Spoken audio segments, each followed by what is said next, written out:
তো hello friends, তো এদিকে দেখতে পাচ্ছেন আসলে কি সুন্দর গরু বাছুররা এখন এই মুহূর্তে কিন্তু ঘাসপালা খাচ্ছে। আর এদিকে কিন্তু খালবিল শুকিয়ে গেছে আসলে পানি না থাকার কারণে।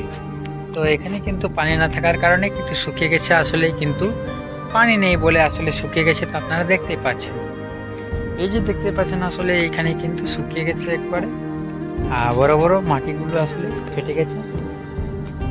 তো দেখতেই পাচ্ছেন আসলে পানি না থাকার কারণে আসলে আবহাওয়াটি কিন্তু অনেক অসহ্য হয়ে গেছে।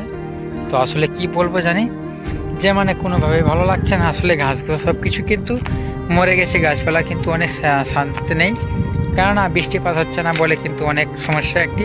তো আপনারা প্রার্থনা করবেন যেমন বৃষ্টিপাত হবে আর মানুষের জীবন প্রাণ এবং পশু পাখির জীবন প্রাণ কিন্তু উঠে উঠবে। তো ধন্যবাদ বন্ধুরা, আজকের জন্য ভিডিওটা আমি এখানে কাট করছি। সবাইকে ধন্যবাদ।